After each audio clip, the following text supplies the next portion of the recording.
Bismillahirrahmanirrahim. Assalamualaikum warahmatullahi wabarakatuh. Dan salam sejahtera, salam Malaysia Madani dan salam menggerak belia. Baiklah, untuk episod yang kelima Sembang Derah kita ini, kami menjemput seorang yang sangat orang cakap apa, tak habis dalam belia ni. Cakap apa, dia kecil sampai besar, tak habis dalam belia ni. Sampailah sekarang masih belia. Saya pun tak tahulah, tapi kita jemput dia. Hari ni kita nak jemput siapa, Abang Amin? Baik, hari ini kita lupa kita. Hari ini kita ada tetamu istimewa yang kami import daripada jauh. Dia ni kalau dia nak main ni, Amar, dia kena langkah satu negeri dulu. Walaupun negeri yang sama, dia kena langkah satu negeri dulu, baru masuk balik negeri dia. Paling jauh setakat ni yang kita jemput. Import ni. Cuma tak banyak, ada bagi sikit. Alhamdulillah. Baik, hari ni tuan-tuan dan perempuan semua, para belia yang di luar sana yang menonton podcast Sembang Derah kita episod kelima ini, inilah dia tetamu jemputan kita, Saudara Amir Sharifuddin bin Datuk Abdul Majid, merupakan pengurusi Majlis Belia Daerah Bandar Baru. Apa bang? Alhamdulillah sihat. Ataupun nama famous dia Amir Sharifuddin.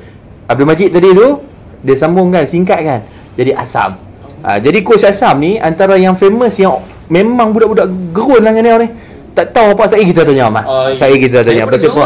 Ya, gerun kan. Jadi jangan cakap banyak, takut kena penampak pula tadi ya. Baik. Jadi Coach Asam kita. Seperti biasa, setiap kita punya episod podcast kita akan suruh tetamu-tetamu kita untuk memperkenalkan diri terlebih dulu, supaya yalah kita kenal.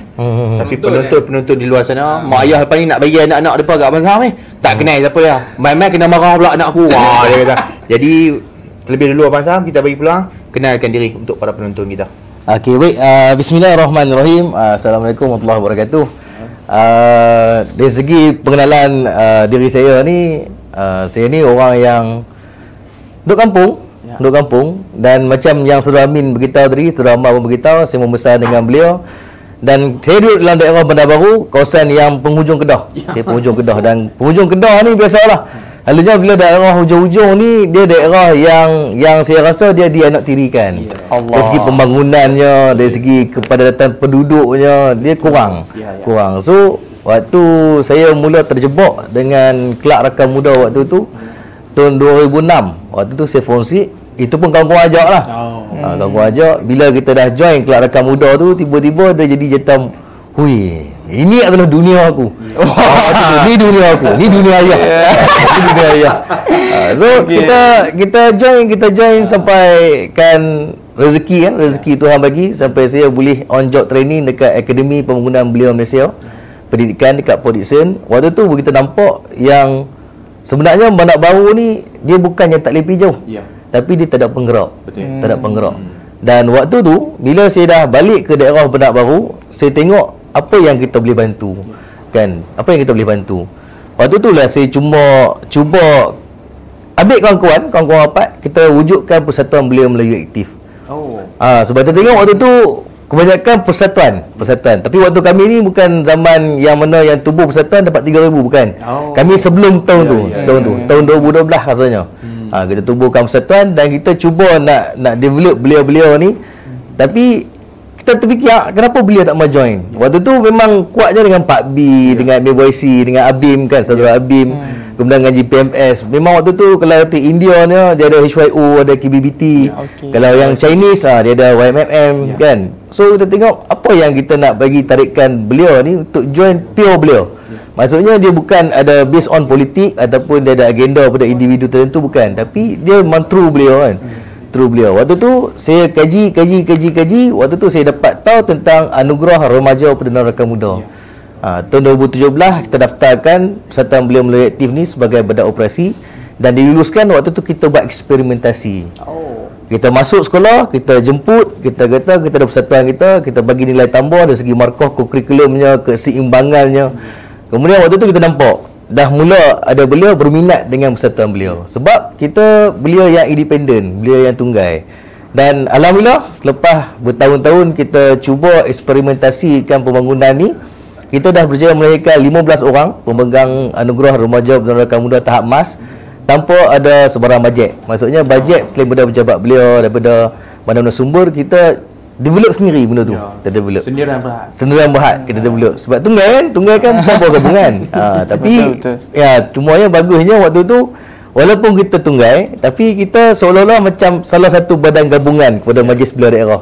Sebab pengurusi waktu tu Saudara Mustafa Kamal dan juga Saudara Ajin, dia very supportive walaupun kita tunggal. Itu yang kita menggerakkan beliau tu dalam keadaan ada sokongan.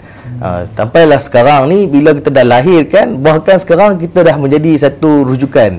Bila mai ke Kedah kata, oh ARP beliau orang kenapa Asam. Sebenarnya bukan Asam tu sebenarnya sebab circle kita tu, kita dikelilingi oleh orang yang baik-baik untuk bantu pergerakan kita ni. Tapi saya tertarik dengan Rakan Muda.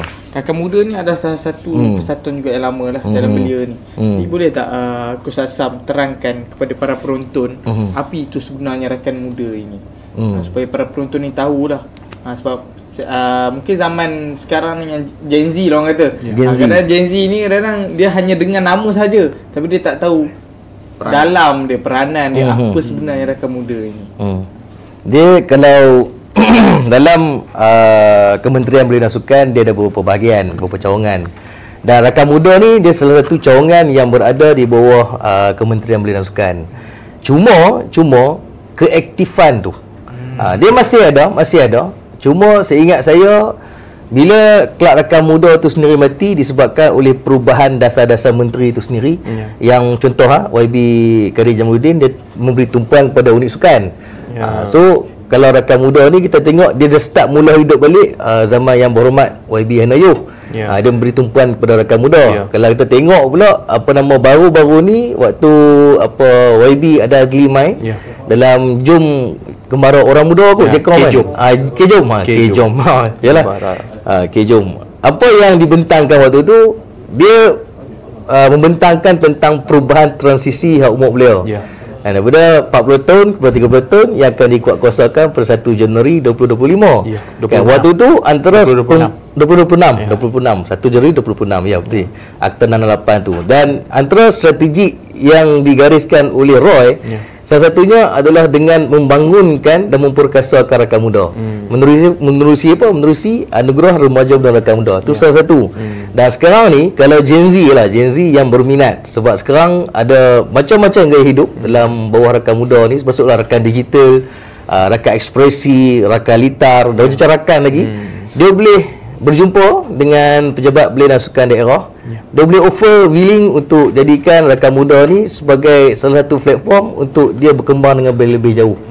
Dan sekarang ni pun kelab-kelab Rakan Muda yang mana yang dulunya nyawa-nyawa ikan, sekarang dah ada nafas baru. Dia dah mula naik balik dan mula mendapat tempat. Saya tengok sekarang ni pun kebanyakan dah mula mengenali Rakan Muda tu apa. Dan memang kesesuaian gaya hidup yang diletakkan di bawah Kementerian Belia dan Sukan tu pun memang bertepatan dengan Gen Z ni lah. Kalau kata Gen Z sekarang ni dia lebih inovatif. Lebih inovatif. Kalau sekarang Gen Z sekarang dia lebih kepada idealismnya yang berbentuk kepada digitalisasi.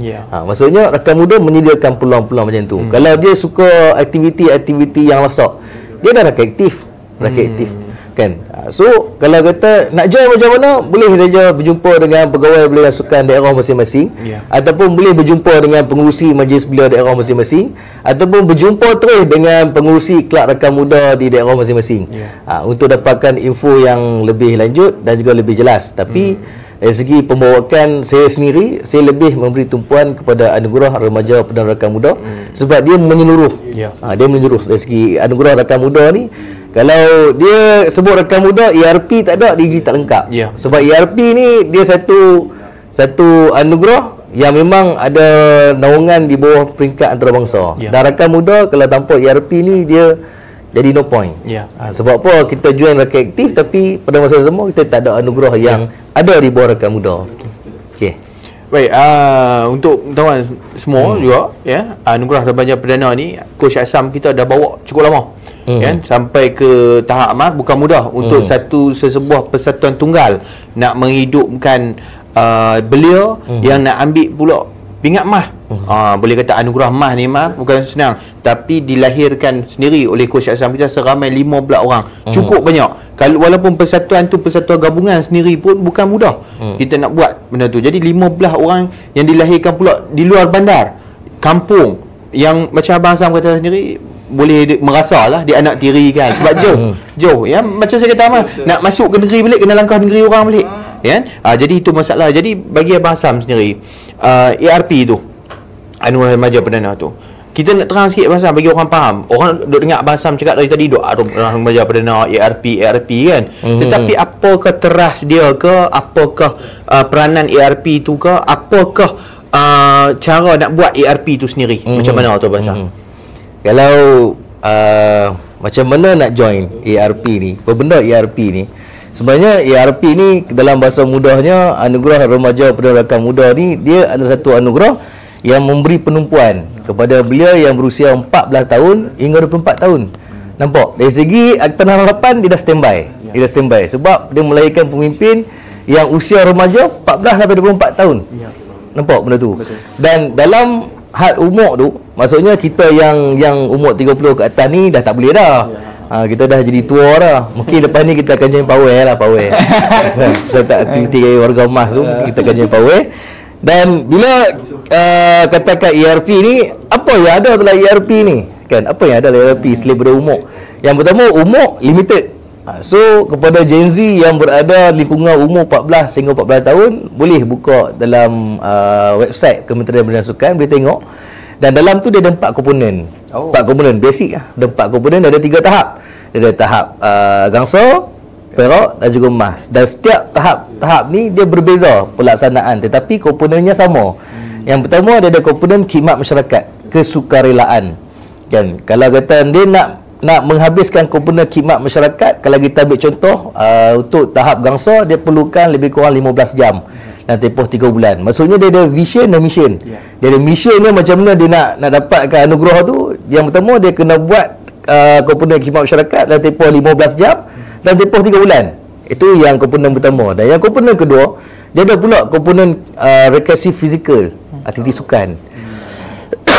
Dan komponen yang ketiga adalah komponen kemahiran. Contoh macam menjahit boleh kan, memasak bagi wanita-wanita, gadis-gadis yang perlukan hantaran RM15,000, kan. Maksudnya dia boleh belajar kemahiran tu untuk meningkatkan nilai diri dia. Dan komponen yang terakhir adalah komponen penjelajahan lasak, komponen perkemahan, dan pada masa yang sama menerapkan aktiviti yang berbentuk eksplorasi. Itu yang komponen tu semua based on Anugerah Remaja Perdana Rakan Muda. Contoh waktu kita dulu kita kalau pelajar tersebut dari segi akademik dia dahsyat, dia dipandang tinggi. Kalau zaman saya dulu, kalau seorang dapat universiti tu dia macam kena kesyukuran lah kampung tu. Syukuran. Sekarang ni masuk universiti ni bersepah. Kalau kata lambatkan mahasiswa ni memang berlambat. Kalau kata student nak minta apply universiti pun sekarang ni pun syarat-syarat yang basic yang diletakkan untuk kriteria kemasukan dalam universiti adalah dalam bidang co-curriculum. Setuju? So kalau bidang co-curriculum, sebab tu dalam sekolah dia mewajibkan aktiviti co-curriculum tak lainnya pada hari Rabu. Ada aktiviti kurikulum dengan PKBM-nya, KRS-nya, mengakapnya, PBSM-nya. Dan kita dari unit, dari pihak yang berada di luar sekolah, kita menyediakan platform yang pada masa yang sama menambahkan markah co-curriculum dalam ERP ni. Sebagai contoh, untuk tahap emas dia adalah 10 markah. 10 markah ni kalau dalam sekolah kebanyakan adalah pemimpin sekolah, ketua-ketua pengawal, ataupun ketua-ketua badan uniform, pengurusi kelab, persatuan. Tapi kita buka peluang ni kepada sekolah harian tanpa kita tengok dia Melayu ke, India ke, Cina ke, dia mengaji pandai ke, mengaji hak jenis tak apa nak cerdik pun, kita tak ada masalah. Sebab dia satu anugerah yang berada di bawah kementerian belia yang memberi manfaat kepada pelajar sekolah. Kita kata golongan belia yang mana yang akan jadi sasaran pada tahun 2026 nanti. Okey. So apa yang menyebabkan ERP ni, bila kita kata apa tu ERP, apa tu ERP, senang kata ERP adalah peluang yang boleh belia tadi ambil dan jadikan sebagai batu loncatan untuk dia masuk universiti. Paling simple universiti. At least kalau dia tak berminat masuk universiti pun, bila dia dah ada anugerah-anugerah macam ni, saya ada contoh. Saya ada seorang saya punya ahli persatuan, nama dia Adam Muhammad lah. Okay, Adam Muhammad ni dia budak form 6. Kemudian dia ambil anugerah ni, bahawa persatuan beliau mulai aktif, dan ada tahap mah. Kemudian sepanjang dia buat tahap mah tu, dia buat kemahirannya kulinari. So kemahiran kulinari dia habis saja STPM, untuk tunggu result dia ada masa yang terluang. Dah nampak bila kita manfaat berpersatuan tu. Kalau dia tak ada persatuan, mungkin dia akan buat part time, mungkin dia akan tolong mak ayah dia, mungkin ataupun dia naik motor merempik sini, mungkin side income merempik side income. Okey, so bila dia berada persatuan, kita nasihatkan dia supaya dia sambung kemahiran dia tu di Giat Mara. Seorang pelajar STPM masuk Giat Mara. Okey, so dalam Giat Mara tu selama setahun dia belajar SKM tahap 3 dalam bidang kulinari. Dia sambung sampai tahap 3, dan apa jadi? Dia berjaya menerima tahap mah. Dia berjaya dapat anugerah mah tu yang disampaikan sendiri oleh Yang Berhormat Menteri Belia dan Sukan. Sebab anugerah mah ni dia tinggi. Sebab tu dia punya penganugerahan dia tu menteri sendiri yang bagi. Tak tahulah kalau ke depan ni mungkin Yang Amat Berhormat Perdana Menteri sendiri bagi satu pengiktirafan yang tertinggi sebab kepada beliau ni. Sebab dia lain, dia punya flow tu lain macam. Siapa-siapa boleh join. Dari segi budak form 2, form 3, form 5 pun boleh join, tak ada masalah. Dia tak ada syaratnya boleh menulis, membaca, mengira, tak ada. Dia boleh, siapa-siapa pun boleh. So sebab tu saya suka ARP ni, sebab dia special. So berbalik kepada Adam tadi ni, bila dia dah habis, dia dah ada mah, dia sambung belajar dekat UiTM bahagian sport science kot salah. Dan dia bukan orang yang mengambil pinjaman PTPTN. Sebab apa? Sebab anugerah ni sendiri dia boleh pajak untuk, bukan pajak lah sebenarnya, dia panggil apa, dia melayakkan diri untuk menerima beasiswa kepimpinan. Sebab mah ni dah rare. Sebab dalam Malaysia pun saya rasa tak ramai yang ada mah. So kalau kita baca pasaran kalau perniagaan ni, kalau kita demand tinggi, barang tu rendah, apa jadi? Barang tu kurang, apa jadi? Dia punya permintaan tu, harga dia akan melambung. Sama juga, beliau berjuta, tapi yang ada mah ni tak sampai. Dia suku lah, Kalau kata persen tu ada lah kot dalam 5-6%. So bila 5-6% berbanding dengan lambakan beliau yang berjuta ni, so dia nampak peluang tu lah dia akan menjadi satu, orang panggil apa lah, kebulih pasaran. Dalam bahasa ilmuwan dia lah, kebulih pasaran. Faham. Bila dia dah habis UiTM, dia sambung jadi trainer dekat Lumut Outbound School dan bidang latihan. Dan bila dia minta inspektor, dan saya difahamkan lah, dia cerita antara yang menjadi tajuk perbualan dan perbincangan sewaktu temu degor tu adalah pengiktirafan dia.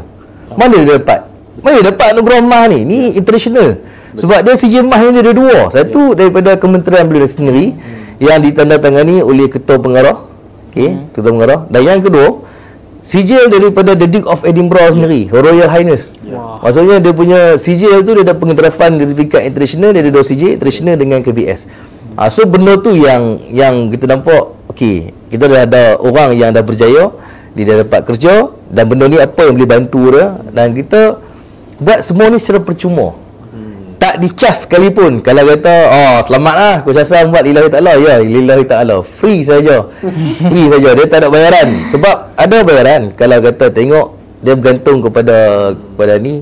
Sebab kita ada terima berita ERP ni ada yang sanggup bayar sampai RM3,000 untuk dapatkan anugerah emas. Tapi kena buat. Maksudnya skim yang sama, pelaksanaan yang sama, tapi dicas dengan nilai RM3,000. Tapi kita bagi free. Itu pun kalau tengok sekolah harian, boleh tengok lah, dia tak apa nak berminat. Tapi kalau kata dari segi sekolah lain, MRSM contoh, MRSM baru-baru ni Puskep, geng-geng Puskep ni, Pusat Kepimpinan Pelajar Mara, dia dah buat satu bengkel yang mana dia memberi pengiktirafan kepada cikgu-cikgu MRSM sebagai pemimpin untuk terus jalan anugerah remaja pendidikan muda ni di MRSM sendiri. Itu MRSM dari segi kita lah, kita tengok MRSM mengaji ni memang TikTok. Dari pendidikan TikTok. Dari segi bab kewangan, kebanyakan mak ayah dalam MRSM ni Bukan macam kita. Bukan macam kita. Kadang saya pernah dihubungi oleh waris yang anak dia belajar dekat MRSM kan. Dan dia cakap, kenapa you tak bawa masuk MRSM benda ni? IU bila kastor bahasa pun tak tahu dia punya level macam mana. Kalau kita sembang, kita cakap nak tanya sekolah ni biasalah, tapi kalau dia telefon dia tanya, I nak tanya you, kenapa? Dia IU ni kita tahu, dia memang level dia poket-poket dan lain. Kita poket, kita slope kenapa? Dia poket slope berkeping-keping itu cerita yang jenis ni. Kenapa you tak bawa ni? Sebab punya anak tengok kat sekolah harian you dah bawa. Tapi kenapa MRSM you tak bawa? So kita cerita. Nampak? Jangan sampai bila sekolah-sekolah berkluster ni ambil peluang. Yang saya secara personal saya suka menggunakan sekolah harian sebab sekolah harian. So apa yang boleh membantu sekolah-sekolah harian ni berdiri sama tinggi. Maksudnya dari segi penganugerahan, dari segi pengaktifan. Kalau sekolah pandai tak mengaji mana pandai. Kalau kata mak ayah ni memang orang yang bukan macam kita, susah tak ada, bukan. Dia orang yang adalah hak di sedikit sebanyak material ni. Cakap pun IU so nampak tak benda ni? Benda ni dia jadi penting bila orang tahu menghargai tentang ERP tu. Tu nampak lah ERP ni berkenaan apa kan? Nampak lah. Okey. Jadi saya nak tanya kepada Coach Hassam, apa cabarannya sebenarnya realiti, sebab untuk episod yang kali ni Coach Hassam antara orang yang paling dekat lah sikit dengan belia ni, macam paling dekat juga dengan Gen Z ni sebab Coach Hassam bawa untuk student daripada sekolah harian join anugerah-anugerah. Lepun ni pun Gen Z. Jadi Coach Hassam banyak duduk dengan Gen Z ni orang kata lah. Jadi Coach Hassam tahu menilai cabaran macam mana nak bawa Gen Z ni ke arah anugerah-anugerah macam ni. Jadi macam mana realiti semasa dia? Kalau cabaran ni berat. Dia tak macam yang batch sebelum ni. Betul. Batch sebelum ni kalau kita buat perkemahan tanpa ada sebarang kemudahan. Contoh kita pernah hiking. Start pada kampung Badisha, kita naik bukit seberang sampai ke Junjung dah Kulim. Ni Serdang, dia cerita Serdang, kampung kat Serdang, naik bukit, turun memelang kat Junjung. Sampai ke Junjung pun 20 tahun orang tak pernah berkemah. Tapi kita berkemah hari tu. Kita berkemah sampai polis pun buat rondaan setiap jam tukar shift. Sebab kawasan tu dah lama tak masuk kan. Kemudian dari segi Junjung tu dia akan hiking sampai ke Relau. Waktu tu dia tak wujud lagi farmstay Relau. Baru Tuan Haji Razak pun nak buat. Kosong lagi. Adalah rumah 2 biji dia masuk, rumah kayu lama lah. Dari situ kita nampak dulu batch dulu dia lebih hardcore, dia lebih mental tu kuat. Dengan nyamuk je tak ada masalah. Kalau kata lelaki perempuan ni kira tak ada lah nak berbetul tudung 4 jam, tak ada. Kalau sekarang ni kita tengok dia Gen Z ni, minta maaf lah, ni hakikat. Dia tak melalui fasa-fasa macam tu. Bila at least kita bawa kemah pun dia akan bawa kipas. Sekarang ada kipas. Dia dah kipas, tu kemudahan. Kemudian kalau kata kita buat aktiviti yang melibatkan tali tinggi, contoh tali tinggi. Kenapa ni? Dia macam tu kan. Tapi banyak bersoal. Tapi itulah kata kita akan counter balik melalui value. Kita akan beritahu kenapa you buat aktiviti, kenapa macam ni. Sebab dia bukan kita dalam pembangunan belia ni dia tak ada istilah kita ragging. Kita kan bukan ragging. Ragging ni contoh 3 pagi Saudara Amin tengah tidur, kita gerak, "Oi bangun, duduk dalam sungai." Tak ada pasal. Bukan. Kita pembelajaran ni dia kena ada value. So value tu apa yang dilalui tu dari segi proses lah. Proses yang dilalui itu yang value yang dia dapat. Okay, so dari segi cabaran yang pertama itulah. Yang kedua, selain daripada dari segi mental dan fizikal yang tak macam ni, kita terima hakikat. Gen Z ni dia membesar dengan keadaan dunia yang dah berubah, dunia yang berteknologi, dunia yang semakin maju. So bila kita berhadapan dengan generasi macam ni, kita kena jadi macam dia. Bukan dia jadi macam kita. Kita ni dah zaman-zaman purba, tapi kita kena jadi macam dia. Tapi tak bermaksud pemakaian kita kena macam dia. Kita kena kepit apa nama dak, bukan. Maksudnya perkembangan yang perlu kita dapatkan dengan Gen Z ni, Gen Z sekarang dia dah normal dengan digital. So kita perlu mendigitalkan program kita supaya dia nampak benda ni wow. Dia ada wow factor tu, wow factor. Sebab tu Gen Z ni sebenarnya memang saya pun untuk baca juga dalam TikTok, Facebook antara Gen Z dengan Gen Y kita kan. Yang tak boleh, kalau Gen Z lembek, bukan lembek, dia keunikan dia tu bergantung pada generasi dia lah. Kan, sebab tu ulama dulu pesan nak didik anak biar sesuai dengan dia punya zaman. Bukan kita punya zaman. Kalau kita punya zaman memang dulu kita kena empuk bos. Kalau dengan gayung tu kena empuk normal. Kalau kita sekarang kena empuk dengan gayung sama lah. Ataupun JKM akan ambil anak atas kenderaan, dia akan jadi macam tu. Tapi kalau zaman dia sekarang macam tu, memang cabaran dia yang pertama paling sensitif. Bila kita offer, dia kata ada allowance tak? Itu normal. Ada allowance tak? Dia dah ada semangat kesukarelaan dia tu dah tak ada. Bukan tak ada dah, sebenarnya dia dah macam mana dia perlukan sesuatu yang bermanfaat dalam poket dia. Maksudnya dia nak buat benda tu, dia katanya ada allowance. Common lah program beliau kot. Kan takkan ada allowance. Kalau kata program di bawah agensi Kedah mungkin ada allowance. Tapi itu untuk penduduk Kedah je. Luar daripada Kedah tak ada allowance tu. So macam kita lah, macam kita. Kalau kata satu hari nanti, contoh apa saudara Aman nak buat program, ada tanya tentang allowance, kita beritahu aja kita sedang melakukan perkara-perkara ma'ruf. Kita buat benda baik. Contohlah contoh. Lepas tu saya selalulah tekan dekat mana-mana institusi yang mana yang jemput kita tentang paperwork. Kita buat paperwork bukan sebab kita cari makan paperwork tu. Betul. Kita buat paperwork sebab kita membina program-program yang bermanfaat. Sebab mana-mana program pun dia takkan wujud tanpa ada need. Kan? Sebab tu pemimpin zaman-zaman Nabi dan Rasul lah, Aisyah Habib pula cerita sama Nabi Rasul. Kan? Dia cerita, dia reality. Reality. Kalau kata pemimpin, kita sebut pasal pemimpin tu sendiri. Pemimpin ni dia bukan lahir dalam college, universiti, kuliah tak. Kan? Sebab tu tengok zaman-zaman 25 Nabi dan Rasul yang kita wajib tahu tu. Dia dilahirkan time bila? Dia lahirkan dalam masalah. Betul. Bila ada masalah, adalah pemimpin. Kalau tak ada masalah dunia ni, takkan ada pemimpin.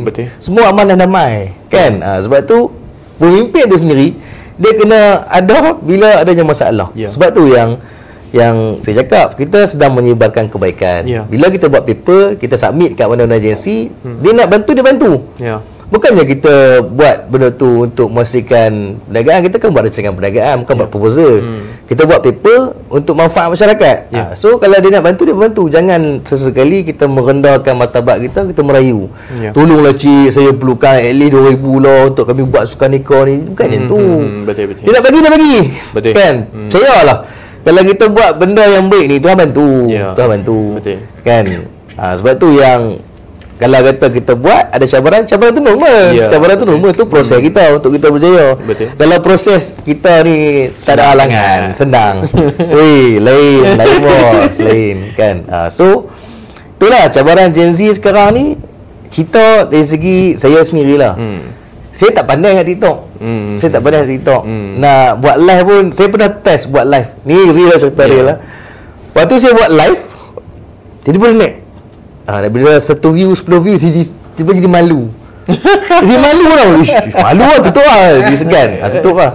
Maksudnya itulah cabaran kita. Yang pertama kita tak ada kebiasaan lah. Kita bukan normal dengan benda-benda digital ni. Macam kita tengok ada setengah influencer. Dia okey. Dia buat live, dia boleh ni. Saya suka tengok Zuki. Dia punya ni, dia punya 5 macam lah. Biasa ni dia boleh bersahaja depan kamera. Ini pun bapak tak nampak ya. Segar juga tu pun. Segar juga depan kamera ni. Sebab tu yang saya puji lah usaha saudara Amar, saudara Amin dan juga tim. Sebab ada satu inisiatif untuk buat satu podcast Sembang Darah yang melibatkan beliau. Kan jaranglah kita tengok podcast yang melibatkan beliau. Bab politik ada, keluar sekejap semua ada. Kan kalau kata bab sembang cerita hantu pun ada podcast kan. Ini bab beliau. Bab beliau. Tu yang bila kita menormalisasikan digital ni. Tu saya pujilah usaha tu sebab kita nak bagi orang nampak, beliau ni sebenarnya dia bukan sekadar kita. Contoh Pak B, budak beliau berbaju batik. Dia bukan sekadar tu. Sebenarnya dia adalah perjuangan. Beliau ni adalah perjuangan. Sebab tu yang kalau cabaran macam mana sampai sekalipun, kita akan hadap lah. Kita akan hadap. Sampai tahap bila kita tak boleh nak hadap, kita serah kat Tuhan lah. Masing-masing ada Tuhan kan. Kita serah kat Tuhan lah.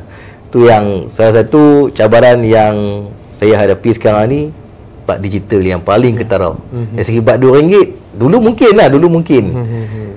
RM2 ni jadi antara penghalang jugalah untuk kita aktifkan ataupun untuk kita menggerakkan beliau. Iyalah, kalau hamba goreng gotong royong, korang-korang makan minum kena ada. Betul. Nak kena ambil budak form 4, budak form 3 ni kadang-kadang yang tak ada lesen, kita lah kena ambil. Itu yang waktu tu saya pakai potong wajah. Potong wajah yang first model tu kan. Tapi ada saruh. Saruh. Potong wajah tu. Potong wajah tu lah yang jadi jadi van yang mengangkut budak-budak ni kan. Nak keluar lesen tak ada. Transport untuk kita angkut beliau. Sekarang ni pun saya ada lagi sahabat saya dekat Negeri Sembilan, Persatuan Beradab Barat. Stay lagi dengan ERP, tapi dia pakai potong saga. Potong saga boleh memuatkan 9 orang. 9 orang.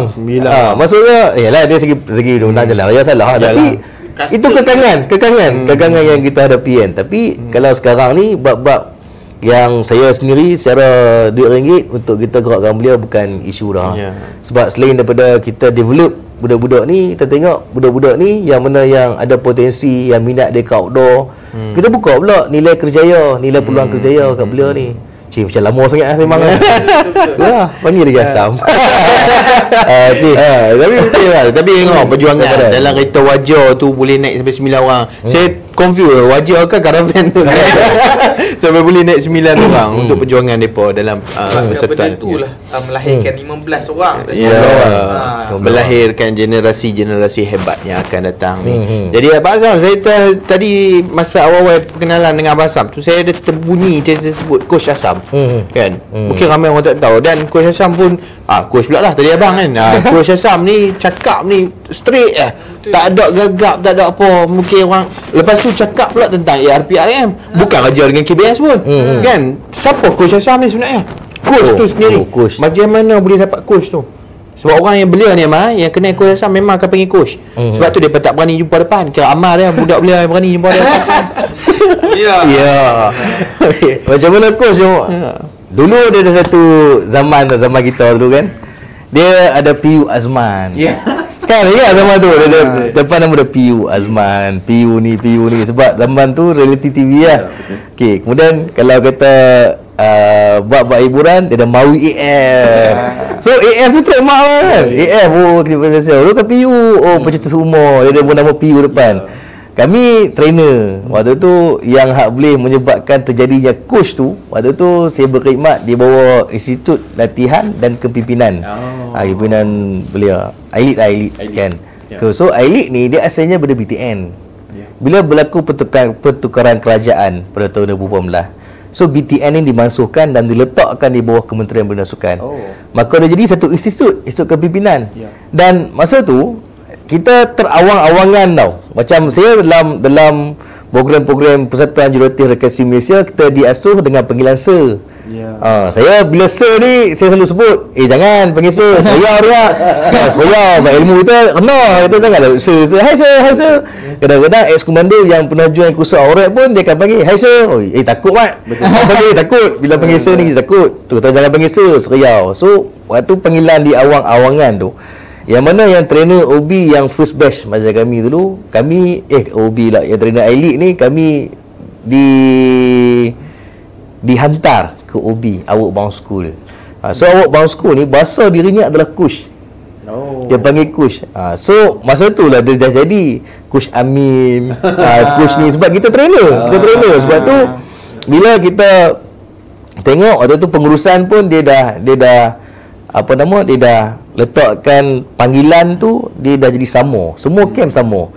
Sebutlah daripada camp dekat Melaka tu ke, ataupun kat balik Pulau Pinang ke, ataupun Langkawi, ataupun kaki bukit, semua panggilannya adalah coach. So kita waktu tu kita ada tag. Tag.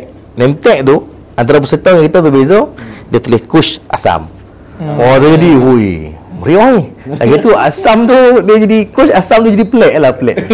Azam dia sebab tu yang daripada tahun 2019 terbawa sampai sekarang dulu dia tak jadi Coach Azam. Dulu orang banyak panggil Tun Azam sebab nama Facebook tu. Sebab tu Coach Azam. Dan saya pun tadi Saudara Amin cakap direct, tak ada gagap. Saya buat komunikasi saya banyak berterima kasih dengan BTN lah. Dengan BTN. Sebab saya banyak belajar komunikasi ni dengan BTN. Tapi sekarang sayang lah. Sebab BTN tu dah dimasukkan. BTN tu, woi, dulu dengar BTN takut bos. Orang aktif BTN takut. Tambah kalau pejabat-pejabat awam yang baru nak naik pangkat ataupun yang baru nak masuk kerja ni, dia wajib join BTN. Bila join BTN ni, kebanyakan ex trainer BTN adalah ex komando. Lagi tinggi ranking kita dalam jabatan, dia lagi suka. Itu yang bayang zaman kita kena buat lilin, diletakkan dalam hutan sawit, duduk seorang-seorang, tulis WhatsApp kat diri sendiri. Insaf mat. Benda tu insaf. Mengisahkan. Itu yang jadi bila Coach Asam, tu yang saya cuba bawakan benda tu. Dan kenapa saya tak kerja dengan Kementerian Belia dan Sukan pun, saya stay aktif dengan beliau, saya stay bawa ERP walaupun dulunya dana ni dia tak ditekankan dengan ERP. Sekarang bila ketua pengarah baru ni kan, Puan Azura ni pun dia ada basic tentang ERP dan dia antara orang yang melopor tentang ERP RM ni. Bila dia naik dia buka dana rakan muda. Dulu mana ada dana rakan muda? Ada dah dana rakan muda? Tak ada. Dana rakan muda. Bayanglah bajet untuk program profil paling RM500. RM500 mat. Kita pernah bersuara. Program profil yang disusun oleh Kementerian Belia Sukan turun di peringkat daerah RM500. Dia jadi susah lah kan, susah. So sebab kita faham dunia ni kita duduk dalam keadaan sementara. At least kita ni nak ajak bab ilmu agama ni, kita pun kadang-kadang orang silap kata ni agama pun kurang. Ada tak agama? Agama ada. Cuma kurang agama ada. Kan? Tapi kita ada kemahiran kita ada minat yang mendalam dengan beliau. Sebab tu sampai sekarang kita tetap fokus dalam pembangunan beliau. Sebab at least bila kita mati esok. Sebab Nabi kata bila mati ni dia cuma tinggal 3 benda je. Kan? Yang pertama ilmu yang bermanfaat. Ilmu ni ilmu yang kita tunjukkan kepada beliau macam mana nak jadi seorang manusia yang bermanfaat, macam mana kita nak buat paperwork, dapatkan bajet, macam mana kita nak bercakap depan orang ramai. So dia ada ilmu-ilmu yang bermanfaat. Kalau kita sedekah amal jariah, kalau kata tabung masuk nak bentuk RM2 pun takut. Kau takut kemut. Kemut. Sebab tu sebaik-baik sedekah yang paling bernilai bagi kita. Bukannya sedekah ni balian RM2 betul semua. Tapi sedekah yang bagi bernilai untuk kita tu sedekah paling ni. Kemudian ada anak yang soleh. Saudara Amar ada anak. 2 anak yang soleh. Tak ada lagi. Saudara Amir ada seorang kan. 2 anak yang soleh. Kalau anak kita tu soleh lah. Kalau anak kita pun macam kita, jam kadang-kadang kan, jam kadang-kadang. So yang sebetul-betulnya kita tinggal apa? Ilmu bermanfaat lah. Sebab tu kita ada umur sekarang ni, kita minat dalam beliau, kita ada ilmu tentang beliau. So kita sebarkanlah bakti untuk bangunan beliau. Sebab kita pun tak lama, saya pun tak tahulah balik pada podcast ni terhidup untuk dah tak tahu. At least kita dah tinggalkan warisan supaya beliau, dia dah ada guideline dalam adat baru. Dia ada guideline, okey, beliau macam ni. Kalau pergi ke sini dia ke mana, pergi sini dia ke mana. Kalau kata aktif beliau, apa yang dia boleh jadi, at least dia ada satu guideline yang kita tinggalkan. Itulah yang menyebabkan walaupun ada cabaran, tapi kita semangat kita tu. Terus berbakti pada beliau. Jadi saya rasa kita bukan sampai penghujung. Tapi Kau Asam pun dah banyak bagi pesanan. Jadi boleh Kau Asam kongsikan yang terakhir, pesanan yang terakhir kepada para penonton di luar sana, pesanan kepada belia-belia lah, sama ada Gen Z ke, sama ada Gen atau Gen Z apa Gen Y lah. Gen Y ke, pesanan kepada mereka ini berkaitan dengan belia ni. Kalau pesanan yang ikhlas daripada hati lah, ikhlas daripada hati.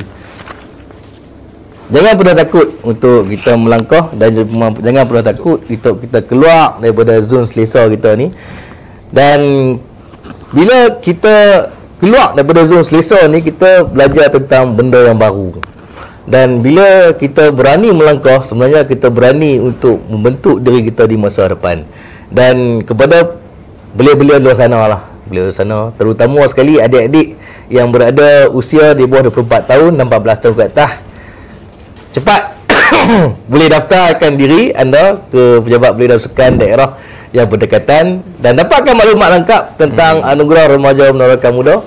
Kerana dari anugerah ni lah, adik-adik semua akan dapat satu value yang cukup besar yang takkan jual di mana-mana kedai. Sebab selagi adik-adik ada umur, selagi tu adik-adik berpeluang untuk mendapatkan anugerah remaja menorehkan muda sampai tahap dan rasai peluang di mana adik-adik menerima pentolehan sendiri daripada Yang Berhormat Menteri Belia dan Sukan. Dan macam mana adik-adik nak, orang kata, nak menjadi inspirasi kepada beliau-beliau menerusi anugerah ni. Dan apapun kepada mak dan ayah lah, terutama sekali mak, ayah, cikgu-cikgu, pengetua, guru besar, kan, bila bila ada beliau, pesanan saya lah, bila beliau cuba membantu, cubalah permudah keharusan. Kerana apabila kita mempermudah keharusan, insya-Allah Allah akan permudah keharusan kita. Sekian daripada saya. Masih. Baik, terima kasih banyak Coach Asam kita sebagai tetamu kita, Mar, pada hari ini.